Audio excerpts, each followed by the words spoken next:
All right, we are live. It is Monday. So, we have Jason here with us as well as Jose. Thank you guys for joining me. Instead of Victory Monday, the sun might be out, but it is dark. It is cloudy.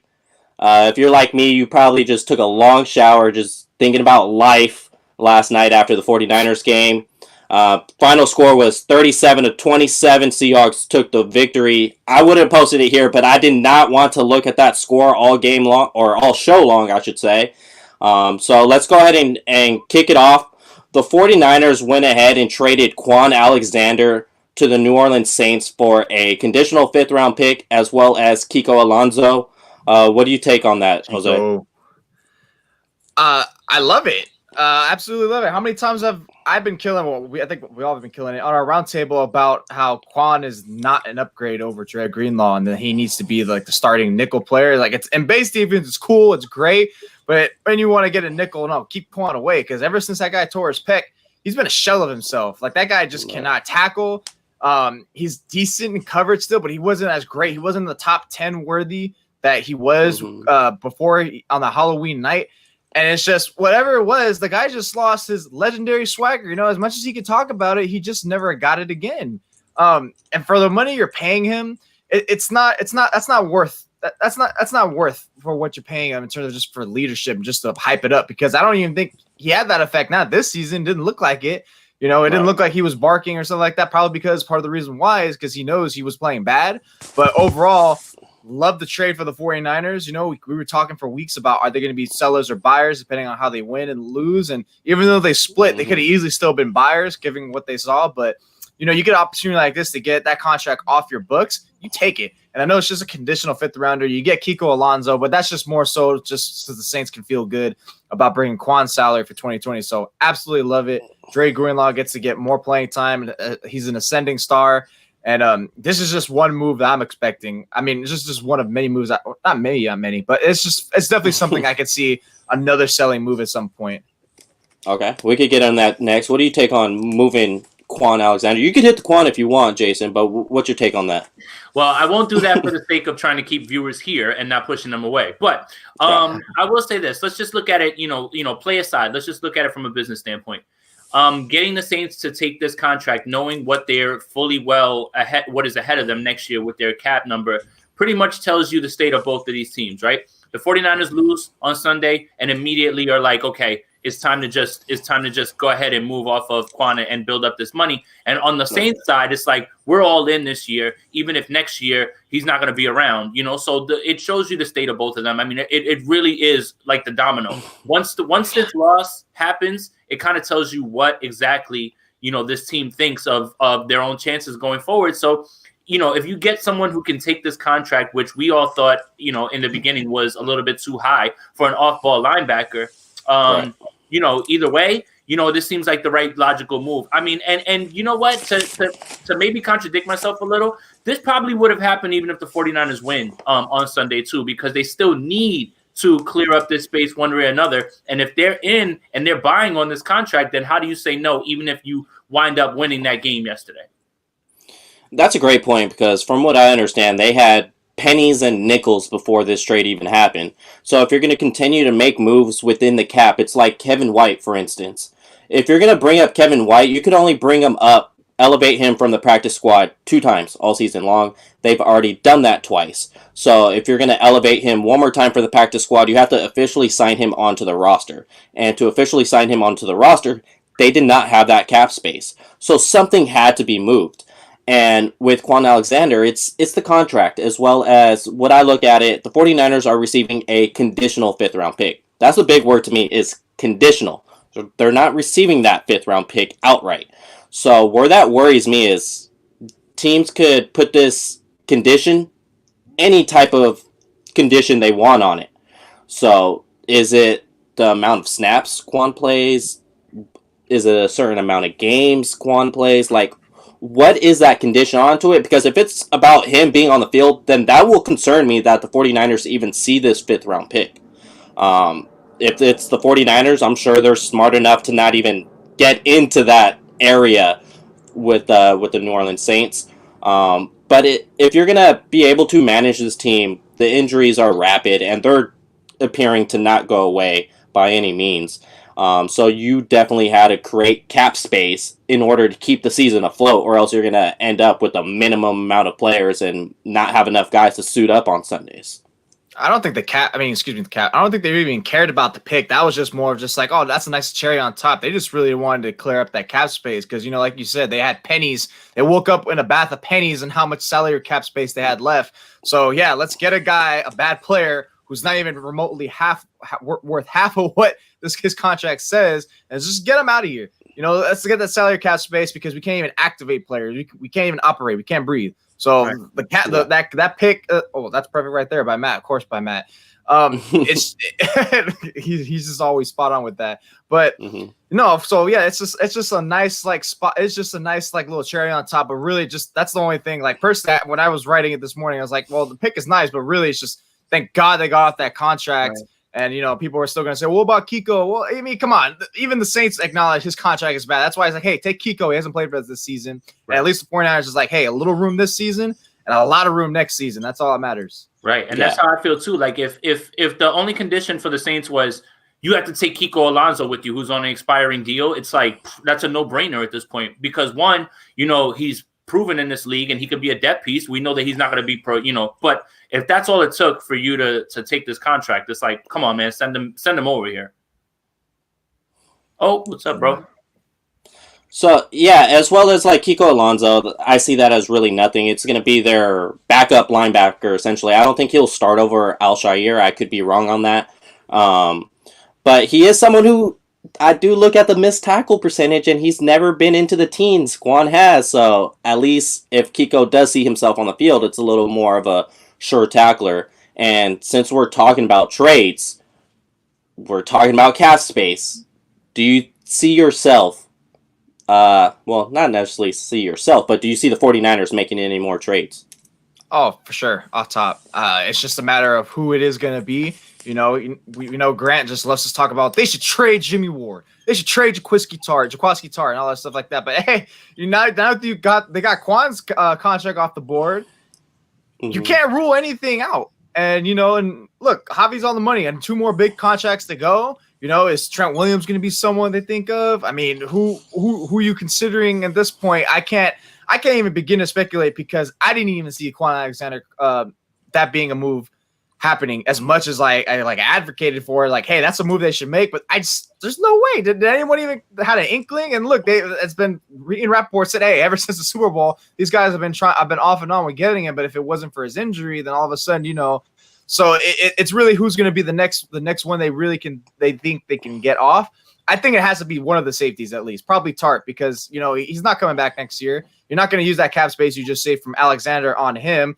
Marcel Harris looked decent yesterday. Tavarius Moore, please, guys, stop leaving him on the sidelines. Get him somewhere in there. Use your best players, please.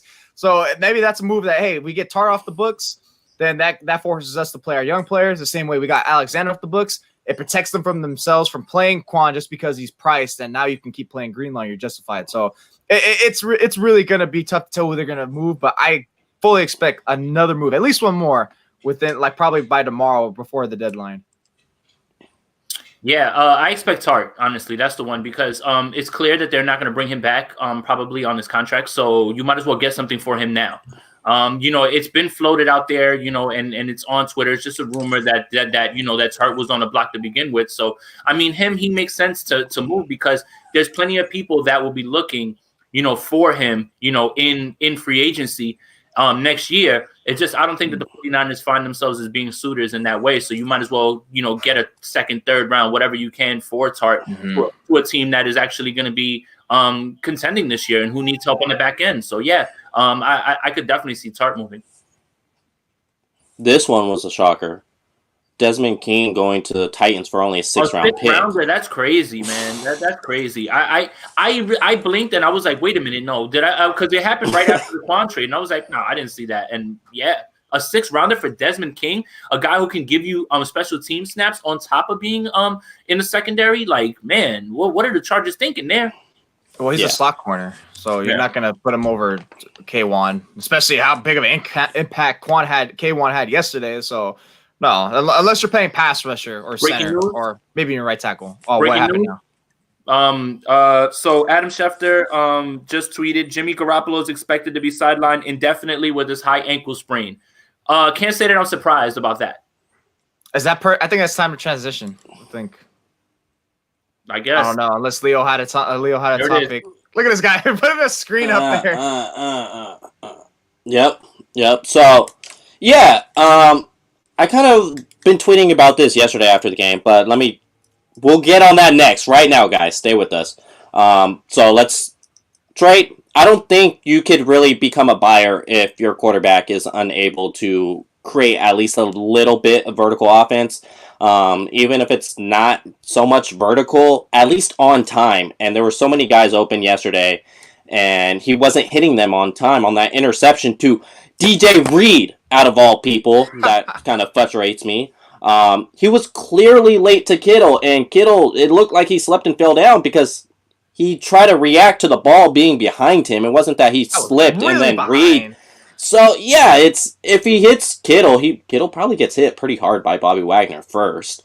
And it was more of a hospital pass to Kittle because Bobby Wagner would have laid his shoulder into him. And then he did have KB in the end zone on that same play.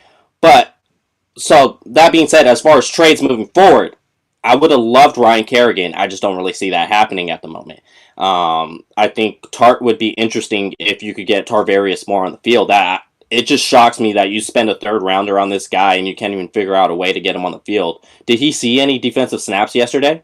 Not that I noticeable. He definitely. I think it's amazing. Like, how are you going to have him play well in a game against the Patriots? Don't even feel like, hey, he's deserving. It's like only when they're injured do they feel the need to play their young ascending players. Like, hey, they're not going to get better unless they get opportunities, guys. You just don't let them get better on the practice field. Like, yes, that's great and everything's to implement them into your system. But come on, you got to get him a trial run out there. Get him some snaps. What are you afraid of at this point? I mean, it's not like he's shown any reason to have concern. I don't know. It's just confusing of them. Right. So Tart is somebody that I would look for them to trade. I don't think they could get off the Jimmy Ward contract, so I'm not even going to mention his name. As far as what Javi said with Kendrick Bourne, I do find that one interesting because he is someone that is making $3 million this season. You could probably maybe get like a fourth-round pick from a desperate team. If you got a fifth round for Quan, if you got a fifth round for Quan, you could get a fifth round for KB. Yesterday's game helps his case. Dante Pettis, you're probably just going to have to outright cut him. Nobody's trading for him, especially if he's going to dive into tackles like he did yesterday. I've never seen that before. It's like, oh my god, guys are coming at me. It's like jumping on a grenade. All right, guys, here we go. He was just trying to end it. He was trying to end it. Like, he just didn't want to be there anymore. Like, he left his feet and dove and speared. And I'm like, what in God's name are you thinking, bro? Like, I don't get it. Like, not to laugh at the situation. What was Kyle Shanahan thinking about putting him out kick return? I mean, what are you doing, man? It's like Kyle Shanahan was like, hey, I have this guy in the doghouse and I've not activated him for a reason. Let me go ahead and have him return this kick right now. Like, what? I don't get it. I don't know, man. There's some of the more breaking news. More breaking news. Sources to Ian Rappaport, George Kittle has a small fracture in his foot that was revealed, will miss extended time. Okay. It's over. It's over. Black Monday. That's what we're dealing with here, man. So, oh my god, that's tough. That's tough. Like, it's hard to say what even goes around that, and Packers probably give up a fourth or fifth for Kendrick Bourne, and I think that's fair. I think if the Texans are asking a third for Will Fuller, and the 49ers say, all right, we'll give you Bourne for a fifth, I'm sure they'll take that. Looks like a month at least for Garoppolo. Yeah. So let's talk about it. As far as Jimmy G, yeah, he needs to sit. Absolutely, and I'm on that. He has nothing on his throws. I'm watching college guys with more zip on it. I saw Odell throw a pass 2 weeks ago, and I was like, I said it to myself. I didn't post it, nothing, because I said, man, Odell got more zip than Jimmy G right now. So, like, that's hard, seeing a wide receiver having more zip than your quarterback. He cannot step into his throws, and And I don't want to put it all on injuries because he wasn't a guy who was out there really slinging it past 15, 10 yards last season anyways. You just got to sit the guy because if the injury is the excuse, you cannot keep throwing him out there. I'd rather have 2 good games of Mullins and then a third bad game just in that 2-to-1 rotation with Nick Mullins than seeing your $27 million quarterback hobbling his way onto the field every single game. See, but here's the thing. All right. I hate that when it's a win, oh, his ankle's fine, right? But when he plays bad, oh, it's the ankle, man. Like, bro, I don't want to be – I'm not trying to be negative, right? But you can't in one breath say that the ankle's still bothering him while praising him in those 2 games that they wound up winning. It can't be both ways. Is he injured or is he not? And it seems like once the game really started to slip away from Seattle – that he was just like, oh yeah, my ankle, man. Like, let's get out of here. Like, look, this is purely speculation, right? I have no source or anything like that. But it looked like, look, and then what Kyle said after the game was even more damning. What about the ankle? Oh, you need to ask him about that. What? Like, that is such a like fan the flames type of comment, right? Like, so did Jimmy take himself out of this game? I mean, it seems more likely than it was the actual injury. I don't know, man. It's always when he plays well, oh, the ankle's fine. But when he doesn't, it's the ankle. Bro, what is it? Which one is it? Tell me. I mean, you could kind of see it, though, even in the 2 wins that he was never really healthy. I mean, the fact that they were just having him do those little horizontal plays, which I've been calling for just in general, just in part of like the schematics and just making everything more balanced.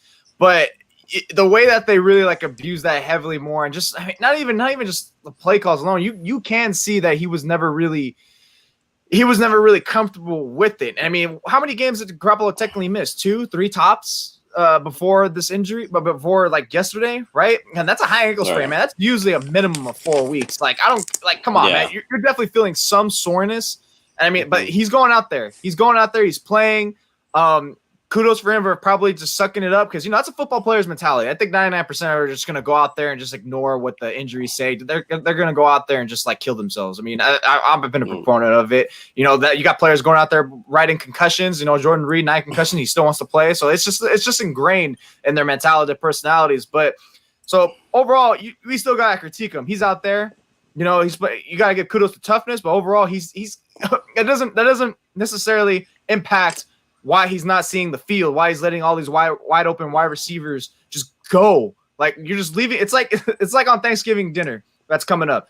You're going to show up, right? You're going to eat your full plate, but Jimmy's only really eating like one of the sides and he's leaving the rest of it. And that's how I kind of interpreted how when he's leaving so much out there and it's just really bad. So, I mean, the fact that he's going to be out for a month, it's going to be very telling how Nick Mullins does. I mean, it kind of feels like lather, rinse, repeat where we're at right now. It's like, oh, back to this again, quarterback controversy. And it's not a controversy anymore. The guy's injured, he's out, and we know what he is now. You know, I've officially jumped ship and say, you know what, this is what he is. He's a limited, injury-prone quarterback at this point.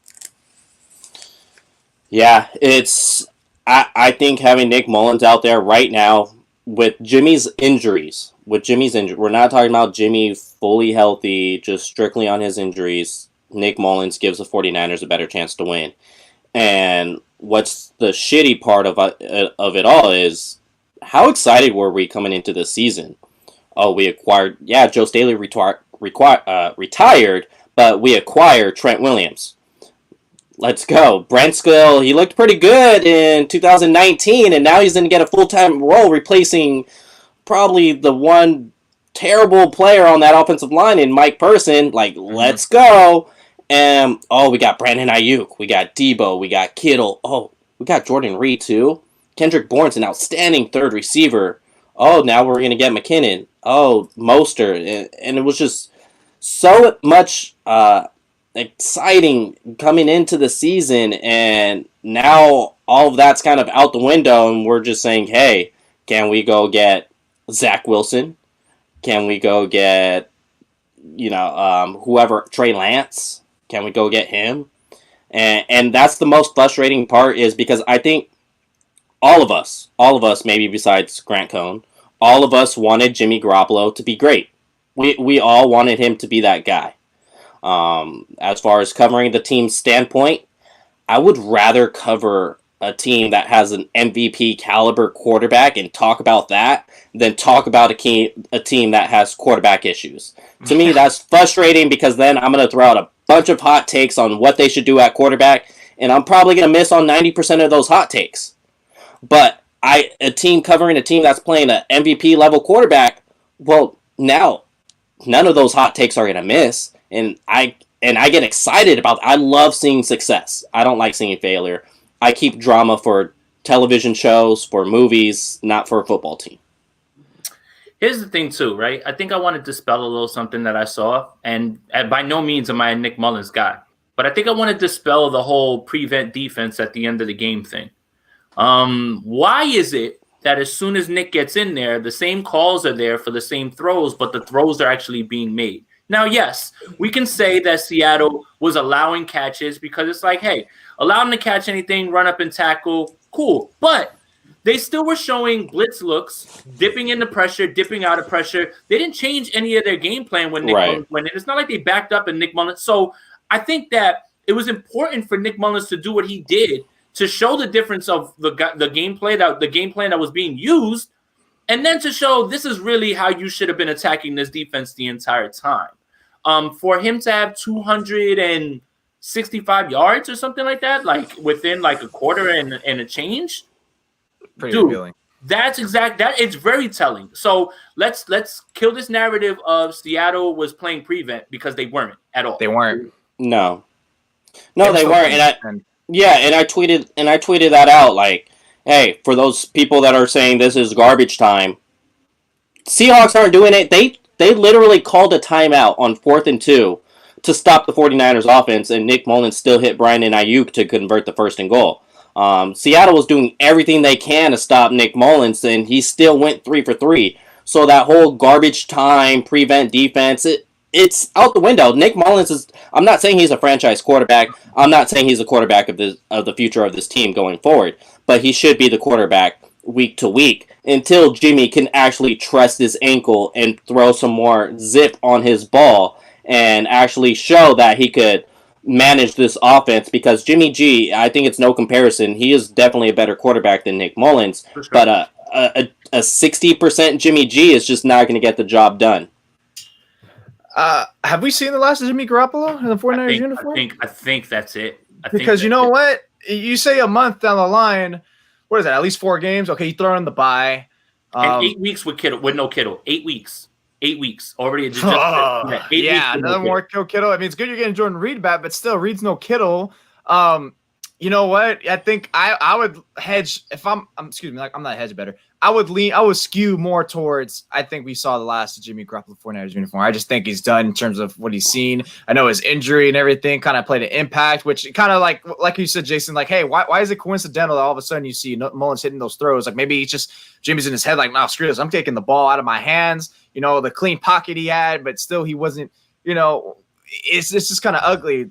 Yeah, that was a nasty route by Ayuk. That was so filthy.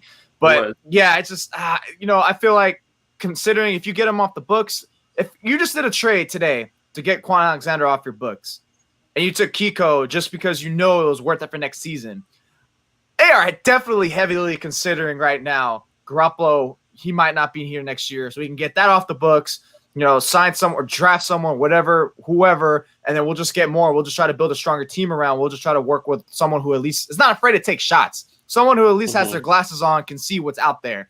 All right, because it's just it's Jimmy's birthday today. Wow, it is. And the comments on his birthday post were just like people. Oh, so bad. Oh my god. I knew it. Once the tweet came out by the 49ers, I was like, guys, do I see? I was like, do I see what kind of fan base we are? Should I check out these comments or is it going to be what I expected? And that's the thing about it's just terrible. Why I like what I like doing what I do with you guys just talking is I can't get engaged with just fans like that. Just to get so emotional that I mean, I understand it's a part of your identity, but stop taking it so much to heart, man. Mm-hmm. It's just overall, it's a game. It's just a TV show essentially at this point. Sure.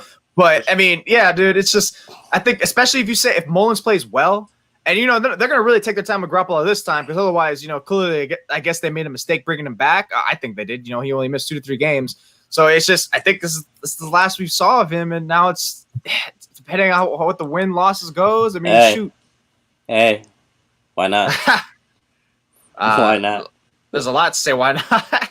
I'm just kidding. The other thing with the Jimmy thing is this, right? Take your personal feelings out of it, right? Whatever side Right. you land on this, right? And just listen to what I'm about to tell you. This divorce is happening, whether you want it or not.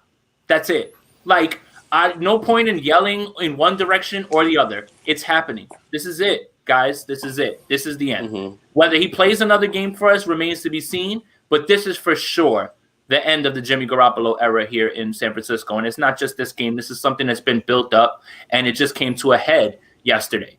So, I mean, just look, guys, I don't get it. Like, yelling about we should keep him, yelling about that is all whatever you want to do, but it's not going to happen. So stop yelling about it. Like, that's it. Like, you need to really realize that the quarterback of the future for this team is not on this roster. And I think the big counterpoint everyone always has is like, whoa, yeah, get rid of him, and then what's the options out there? And it's like, well, that's a fair point. Yeah, what are the options out there? But no one's saying to get rid of him like right now, week 8, week 9. Like, come on, we're talking about getting rid of him, when they can afford it, when he doesn't hurt the cap anymore. All right. So I mean, and that's why I think, hey, just let Mullins ride the rest of the way. Because last year, I remember when I was first starting my coverage on the team, Mike Silver was saying, hey, look, Nick Mullins is waiting in the wings, and if Jimmy plays bad, he can easily supplant him. That still hasn't left out of his mind. Shanahan loves Nick Mullins. Like, you kidding me? Come on, he loves him better than Jimmy, in my opinion. Even though he acknowledges Jimmy is technically, I guess, a little the better player, of course. And I don't want to take too much away from what Jimmy did last year, leading the team to the Super Bowl. He did his thing, and I don't think he wins those games for the 49ers against the Saints, against the Rams in Week 17, the Cardinals on Halloween. No. But, he is who he is now. Whatever it is, this guy is just a roller coaster. He's just an in-rhythm passer, and he's just someone that you can't pencil in to really fully operate the mind of what Kyle Shanahan wants to do offensively. And having said all of that, the best quarterback on this roster is still Jimmy Garoppolo. Still Jimmy Garoppolo, for sure. Having said all of that, so when I say that they're moving, like Jose said, they're not moving him in week 8. It's at the end of the year. That's it. Before that June 1st date, it's got to happen, or April 1st, I believe, whatever date it is that the money kicks in and the dead cap is. I'm not big with the contract, but yeah, he's still the best quarterback on this roster. Don't even start that debate. Yeah. And the main reason everyone even talks about why they're going to get rid of him in the first place, other than, they flirted with Tom Brady, is because of the way his contract's set up. It's the most criticized position, and they're in a position, the 49ers, where once the season's over, hey, we could cut bait and not even feel the repercussions of it. So, I mean, I'm just gonna circle back to what I said initially. They traded Quan Alexander because they're looking at 2021. They wanted to get that off the books. They didn't view him as worth that price. You don't think that's going to happen to Garoppolo? I mean, he's a decent quarterback. I know he's the best quarterback on the roster, but so what? Best on a quarterback on an average offense that's teeters up and down so much. It's just. So what I'll say about this is, like we said earlier, you said earlier about this game being like a TV show, just have fun, enjoy, or whatever. What's going on with Jimmy Garoppolo and Shanahan is like one of those TV shows where that the kids see the parents, and the kids know the parents are gonna separate. They know they're gonna divorce, and they're just hoping that they could just string it together. And it's like, well, we did have that nice family dinner. Maybe that keeps us together, or we had that great time at Disneyland. Maybe that can keep us together as a family. But at the end of the day, the parents, they're sleeping in separate rooms. That's kind of the situation with the 49ers on what I'm going to relate that is. And I fully expect him to be on the 49ers next year unless they could get a day one starter in his replacement. And when I say day one starter, I'm talking about Matthew Stafford. I don't see the Falcons moving off Matt Ryan because there's just way too much dead cap, and it's not gonna. Yeah, it just doesn't work financially. So they're better off keeping him, groom a rookie under him for at least a year. Dak Prescott, that would intrigue me. Even him coming out. Awesome. Even if you say, hey, Dak, you're missing the first 3 games of the year, and Nick Mullins is starting those 3 games, like, fantastic, we'll take it. Just give us the Giants, the Jets, and the Lions those first 3 weeks, and we'll be ecstatic about it. So I look at those quarterbacks that you could cut ties with Jimmy with, but if you're looking for Zach Wilson to be a day one starter, I don't think he's quite there yet, because I do still see him as a one-year wonder at BYU, and that concerns me. That And I really don't even does, think Shanahan's comfortable doing that either. Just with Right, the and then recruiting in general. I think in that exactly. in that way, if it is Zach Wilson, then you could potentially see Nick Mullins being bridge. Like I could see that completely happening if that's what happens. You know, like I think this team is not afraid right now to lower the Super Bowl expectations next year in the chase to get their guy. Yeah, in the case that Jerry Jones won't let Dak Prescott go, I'll put my case on this is when Tony Romo needed to be paid, they paid him instantly. They just been in this waiting, just putting Dak Prescott on the back burner and say, hey, we'll get there. But they literally paid a running back and a wide receiver before the quarterback.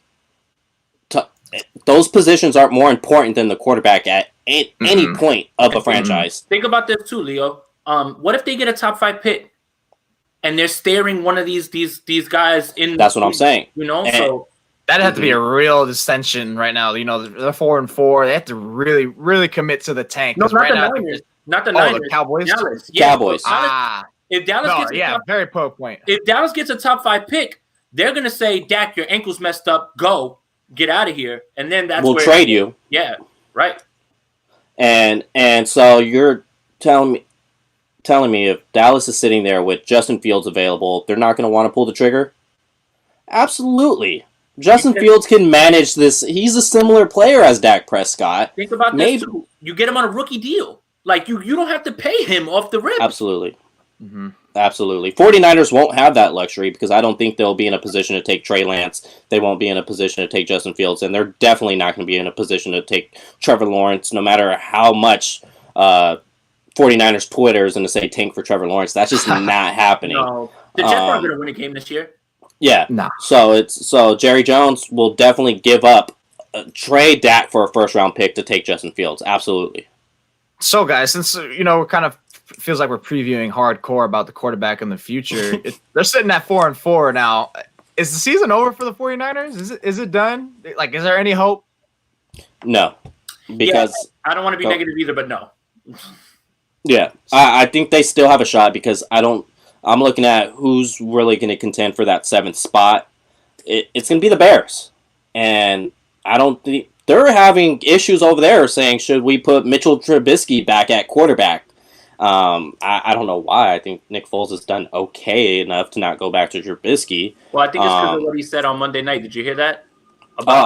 They went back at it. So Foles said that he knows that when Nagy gives him a play call that it's not going to work because there's not enough time, and then that leaked out like into the and then right. I don't know why he feels like that or whatever. It's like, and then you gotta remember the Bears are trying to prove that they were right with Trubisky. That's why you want to try to jam him back in there because if he finds it, you can say, look at Trubisky. But yeah, I agree. It doesn't scare me who could be running for the 7th. I'm just talking about in terms of now no Kittle, now no Jimmy for how long. It's an uphill climb, man. Like Thursday, the good thing is that Thursday is right here already, right? Yeah. So you can't even sit here and feel bad about yourself right now because you already have to start getting ready for Thursday, right? So that could be a good thing, right? That this team doesn't have time to dwell on it, but the injuries are catching up, man. This is too much. It's comical at this point. Yeah, I will say this as well is I think they could beat this Packers team as long as they don't feel sorry for themselves. If they're not hanging their head low saying, damn, we just got score shows 10-point game, but they got blown out. Yeah. If they don't hang their head low, we just got blown out. We traded Quan. Jimmy's out for a minimum of 6 weeks, but that's probably going to be 8. Kittle's out for 8 weeks. Debo's already out. If they're not feeling sorry for themselves, I think they should absolutely be able to win that Packers game. What makes it hard, though, is Kittle not being there to run block is going to make it really, really difficult. So hopefully hopefully Charlie Warner, that's why we drafted him, right? So hopefully he could get in there, get some pivotal blocks in the run game. But I think Nick Mullins has enough of an arm to expose this Packers defense as long as he doesn't try, Mackenzie Alexander over there because he's having an outstanding year at corner. No, it's Jair Alexander. What is it, Kevin King? Yeah. Kevin King's okay. He could be burnt deep. Yeah. And so that's what would have made the game difficult for Jimmy Garoppolo if he was at quarterback, because he can't drive off his ankle. But Kevin King, I liked him out of Washington, but he can beat deep. Hear a little background noise. That ain't me. I hear it too. It's probably Jason's fault. No, it's not me. I'm not doing anything. I'm in a room by myself. It's fine. I mean, like, I hear echo myself, but it's fine as long as it's not me. And then after that, I think they could still beat the Rams again. It's interesting to see what happened with Tevin Coleman, because I don't think we have official word on that, correct? If he's basically ruled out Thursday. I'd say it's a good chance it's ruled out Thursday. I mean, did you see how slow he went on that first toss, and just how many snaps did he even get? Like 5? That's it, or something like that. I mean, yeah, that's kind of interesting. Like that just shows like another player that they rushed back, and this is usually a very cautious team, but it just shows how much their back's against the wall, and just how desperate they're acting. I think that's why.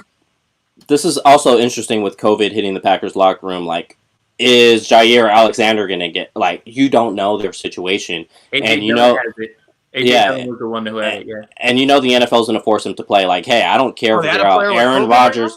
Yeah. AJ Dillon, running back. So I don't care if Aaron Rodgers has it. I don't care if Jair Alexander has it. I don't care if the Smith brothers got it. They're going to miss that game and you're going to play. That's how the NFL works. Yeah. Unless it's the Patriots and Cam gets it, then they'll do whatever they can to make sure that he's good. But I mean, it should be. He still missed a game. He missed a game, but they work circles trying to make sure that the Patriots Chiefs game was reorganized for him. So it's it's weird, man. I don't know. I mean, I saw people on Twitter saying, "Oh, hopefully they move this game away," but no, this game's gonna happen. So Yeah, absolutely. I believe so. And I just have this weird feeling that it's probably just going to be A.J. Dillon. But at the end of the day, I don't know COVID schemes. COVID is something I haven't been able to watch on tape yet and figure it out and dissect it. What's COVID tape looking like? The All-22 on COVID hasn't came out yet. NFL's taking... We thought they've been taking long on Niner games. They're taking real long on COVID. But let's talk about it. This offense is in a struggle. But with this defense... you look at the scoreboard, you say they gave up 37 points. Do you see that as they struggled, or they're not that good, or they were just playing Russell Wilson? That defense had a hell of a game. What the hell? If the offense actually did its part and played complimentary football, then we're not talking. I'm not even bothered about the defense. You can only contain, slow down Russell Wilson for so long. It's not like they have anyone out there that can specifically guard against DK Metcalf. I know I had a bunch of angry Twitter fans coming in. I mentioned saying what they need to adjust and scheme, and it's like just Tyler Lockett on the other side. What are you talking about? They need to scheme more. Sure, make the safety cheat a little bit more onto DK, and then hope Tyler doesn't break out. But come on, weren't we just talking about Tyler just having 15 catches for 1 million yards and 1,000 touchdowns last week? So I mean, come on, can we just let's just stop that? They just need. There's just no way to really contain DK because he's more of a physical specimen, and even scheming them out of the game doesn't necessarily mean it's going to work. So I mean, I just thought they played overall. They did a good job of making sure their run game was non-existent in the first half until they really just let DJ Dallas just run away with it, just to burn the clock and do so on and so forth. But at that point, I just think the defense was just out of gas. They were done. The offense wasn't doing them enough favors with controlling the clock and putting up points. And I'm not too concerned with the defense. There wasn't really. I kind of liked it a lot, especially from the first 2 opening drives. That's solid with his blitzes. And at that point, once you're calling those blitzes early on, you're not really going to be able to call them again later because they're going to be expecting that look. They're gonna adjust, and it's he called the shots right, and the defense did their job. Just the offense didn't come back with its own haymaker. That was going to be my point, honestly, right? So it was very clear that this game plan was lock and step on defense and on offense, right? Mm-hmm. So those first 2 drives literally are 3 and outs. And that was for the offense to go ahead and put points up. And then now you can scheme off of having a lead as opposed to, oh my God, we got to keep Russell Wilson in check. No, you put the pressure on them and make them score. So those 2 3 and outs, when we got 0 points out of them, should have been indicative of what we're going to be looking at the rest of the way. And you're absolutely right. What more can this defense do when you're giving them extra possessions, when you're giving them red zone possessions? DJ Dallas had 21 touches for 48 total yards. That's putrid. That's not even bad. It's putrid. That's how. And aside from a few lapses, I'm looking at you, Alshire, when there was contain on Russell Wilson. And I don't know what that was. Who are you passing DJ Dallas to, dude? That's why Jason Verrett was yelling at you. Who did you pass him to? Like, I don't get it. Like, for once, contain was there. All you had to do was stay with your man. That's it. So aside from those, the defense played fine. I would have wanted 4-2-5, right? But I'm not a defensive coordinator, right? You run the 4-2-5 and you get your best players on the field. I don't understand what's so hard about that. Yes, where's Tavarius Moore? I don't get it. That's just like I said from the beginning. I'm confused too, man. What do you? Okay, Alshire here is better than putting Tavarius Moore out there. Oh well, if you put a smaller body, the run game. What run game? They're down to their fourth string running back. What the hell are you? What are we doing here? Right? And that's just another thing about Kyle Shanahan. And well, speaking of Kyle Shanahan, as much as we killed Jimmy Garoppolo, I do not put this 100% on Jimmy Garoppolo. Kyle Shanahan, what the hell are you doing calling a wildcat on that 3rd and 4, 3rd and 3 with Jarek Tired Leg McKinnon? What? And then in the press conference, Matt Maiocco asks him, why is that installed? Why did you call that play? Oh, because it's a good play. Oh, it's a good play. And then he goes to say, well, it's because they called cover 0. I was like, all right. And you weren't expecting them to call cover 0? They probably just audible to it. Or if anything, they know it's 3rd and short and they have no choice but to just say, hey, we just got to get pressure there. So they knew that was their game plan and you just didn't even expect it. But I don't know. I was just completely dumbfounded by that handful of play calls Shanahan called. Hey, let's go with the backside screen of Trent Taylor. That's something they'll never expect. All right. So look, I agree with you, right? Because the 3rd down call, that wildcat call, I feel like that speaks to exactly how Kyle feels about Jimmy. I don't trust you on 3rd down, so I'm gonna run a wildcat play with Jarek McKinnon. And did you guys know he was a former quarterback? Did you guys know that? Yeah.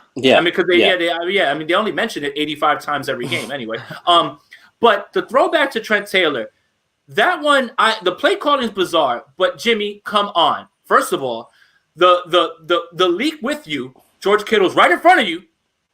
Throw it to him, or run. You don't throw it back into traffic against you. So look, odd play calling, Jimmy. What are you doing? Yeah, hand in hand, right there. Yeah, for sure. Yeah. I think this defense. They went MVP quarterback, 13 points at the half.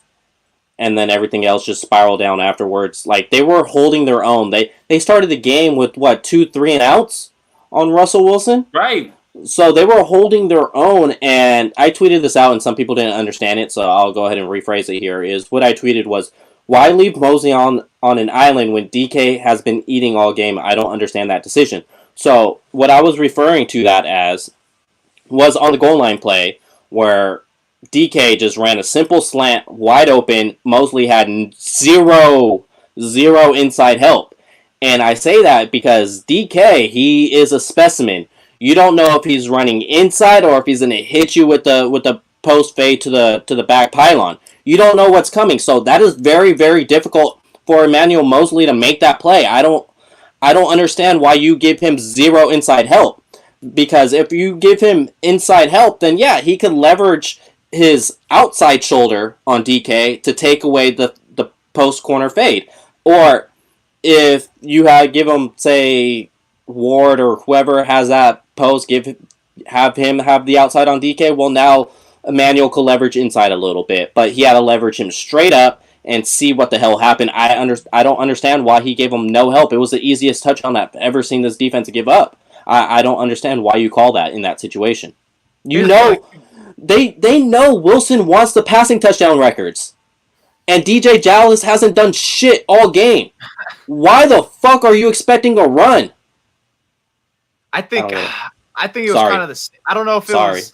I really want to see that all 22. Maybe, Jason, you've seen it yet at all? No, not yet. It's not out. Okay, I want to know what the safety... Because I'm pretty sure that was on Marcel Harris' side, maybe, or I don't know who was playing up at the time. But all I remember in that slant play... Mosley's playing like damn near 3 yards off of DK. So how I see it, if you're playing 3 yards off like that, and I think he was shaded outside leverage, so he wants him to go inside. That to me kind of says he was expecting help. Otherwise, why not just go up and press him? And I know press technique isn't a big staple in this the defense. But in my opinion, especially going towards the end of the first half, when Emmanuel Mosley finally starts getting in there, disrupting the rhythm by a second or two.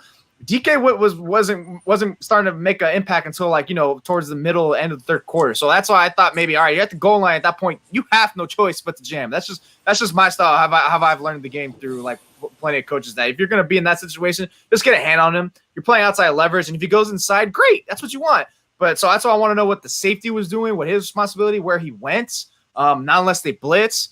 So until I really see that, otherwise, like, why was he playing 3 yards? Meets him at the top of his route, then touches him, and then he just breaks inside like nothing. So that to me would sound done because you just allowed DK to gain momentum on you and easily just work you with his body. So it just, I don't know. It just right confusing me. Greenlaw took a bad angle too, on that play. I know exactly that's the one that he ran like around everybody you're talking about after the catch. Oh no, I'm still talking about that slant one. Okay. That he was still talking about where it was like, they were like 2-3 yards off the goal line. He runs like 3 yards up and then he cuts. But that one too. Greenlaw, everyone was bad on that one. Greenlaw was bad. I don't know if the safeties are getting all like contorted and stuff like that. Right. So it was just wow. And then the other guys, DK Metcalf is really good. There's not many corner. Like I saw somebody somebody said to me, "Oh yeah, well Patrick Peterson locked him up." I was like, "Did he?" Patrick Peterson. Patrick Peterson is overrated. Well, I'm telling you that he's overrated. He's been good since 2016. Right. Yes, thank you. So my thing was I was like, wait a minute, what game did you watch on Monday? Was it that he locked him up or that Tyler Lockett was open on everybody? Like I don't understand that. It's the same thing why he went with DK. It's like, all right, if DK is open and it's working, I'm not going to go anywhere else. Hey, prove you can stop him. I'm just going to keep force feeding this guy. All right. So that's why another thing that's, of course, you want it to maybe like shade more, but I don't know if he doesn't, that just says maybe he doesn't trust him who he can do, or I don't know. And I want to say, I don't want to give too much fault to Emmanuel Mosley because I think he played as best as anyone really could. That's not an all pro corner. Exactly. And the reality of the situation is you're not going to have 2 all pro corners on the team. He even got a catch on Jason Brett, and Jason Brett was on him like glue. It was just, sometimes the ball beats the defender. That's it. It is what it is.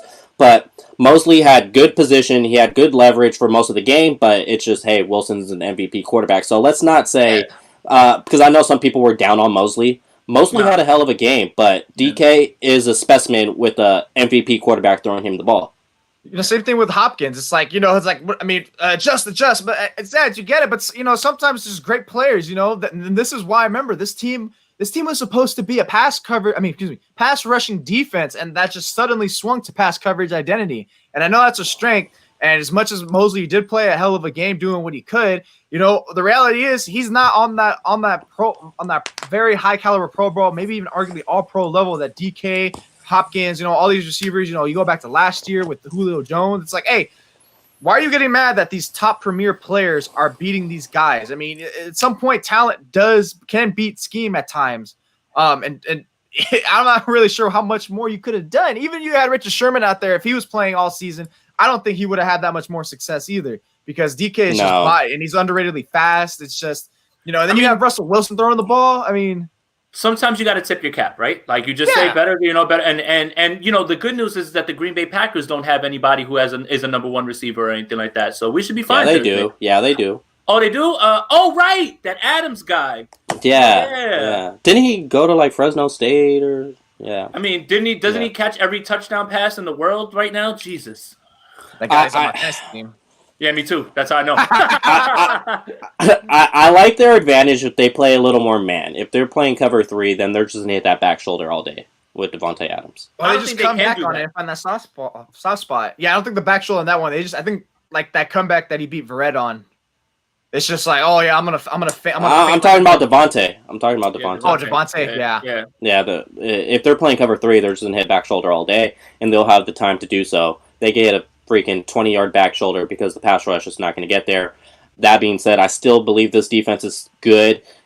I believe that they're still in the hunt for a wild card. They just need to go get Ryan Kerrigan. I don't know why they didn't get Marcus Golden. They would have helped because Russ didn't make anything off script. He didn't go running like crazy because there wasn't enough pass rush to do so. And when you don't have a pass rush, well, eventually he's going to beat the corners because they're not going to cover for 8 seconds. So it is what it is. Like, you need to get some pass rush. That's why I was so critical. Why I'm not gonna give any blame to the defense because they did their thing from the get go, and it was just on the offense. Like, hey, offense needs to protect the defense. Get them more efficient by keeping them on the sideline and rested. And they didn't do that. They didn't do their job by helping them, and Mosley would have definitely benefited. I would be okay. I would be on board with Alden, but I don't know if that's what Alden would want. Yeah, I think he might be like, it's the place I want to just bury at that point. Yeah, so, I mean, no reason to come back here and rehash those ghosts. Yeah, he's doing fine. Point Anderson's doing fine without let's shoot. Sometimes some people are made to be there. All right.